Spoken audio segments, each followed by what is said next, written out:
So, kung sa academic aspect ipapasok natin ang Boy Scout, though meron na tayong sa sarili natin, meron na tayong tinatawag na disiplina. No. So, kung titignan natin ang antas ng kamalayan ng isang estudyante, mahirap na i-consider ang scouting sa academic. Pero, kung hihimayin natin yung kaloob-looban ng scouting, yung natututunan mo doon sa loob ng room, dito mo mapapatunayan kung nagtuturo ba ang teacher mo o hindi. Bakit? Kasi kung lalabas ka na, i-apply mo lahat ng natutunan mo sa loob. O, discarding malupit yun. Kunyari, may isang sitwasyon na kailangan mong magdesisyon. Sa tingin mo, makakapagdesisyon ka kung hindi ka tinuruan? Sa ESP, moralidad, kilos loob, dignidad, konsensya. O kapag lalabas ka, yung konsensya na tinuro ni sir mo at ni madam mo, ma-apply mo? Of course. Pero when it comes to grades, may mga teacher, hindi ko naman sinasabi or blame. O sige, dumawa kayo ti grade yo, jay, tentyo. Kasi nag-camping sila 7 days.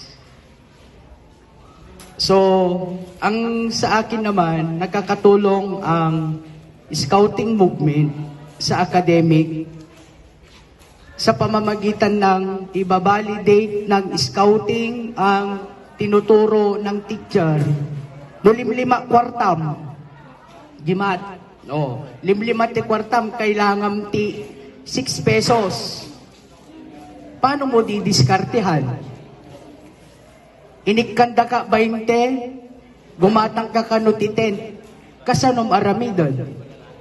Maraming papasok yan. Science, Math, English, diskarte, ESP, lalo na ang ESP. So, yun lang siguro ang alam ko, i-validate ng scouting ang natutunan ng bata sa loob ng room, at kung nagturo ba ang teacher. O sa tingin ko ngayon, yes naman. Kasi nakita nyo naman yung achievement ng Boy Scout. So, nag-validate ang mga bata sa natutunan ng teacher. At yun ang output. Marami tayong napanalunan. When it comes to grade, sa puso na lang ng teacher yun. At least, nakikita niyang nag-i-enjoy yung bata. At lalong-lalo na pag-uwi, may mga awards na natanggap. Siguro yung puso ng teacher na walang quizzes yung bata dahil nasa labas. Alam ko at naniniwala ako na ang teacher may pusong nanay at tatay. Yun lang. Thank you. Okay, we will be having last two questions. So they will be coming from Jillian and Ruel. Dalawa na lang.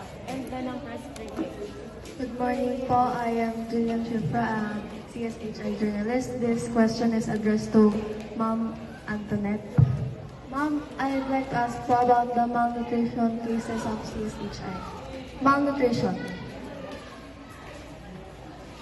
Okay.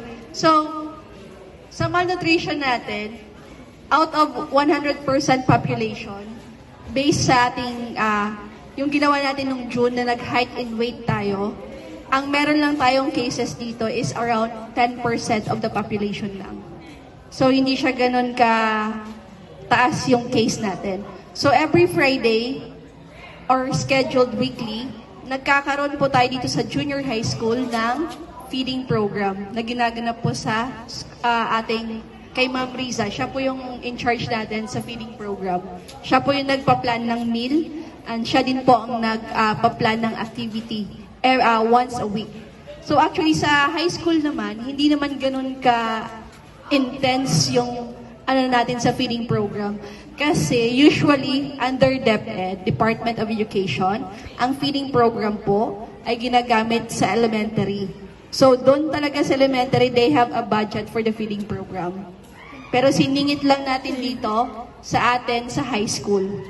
Para lang meron tayong sa programa. Para din, kasi nag-height and weight na rin lang naman tayo. So para makita natin kung gaano kadami yung cases. Pero it only applies on junior high school. So sa senior hindi na. Kasi very rare na po sa senior ang nagkakaroon ng malnutrition cases. So usually, sa elementary po talaga siya ginagawa.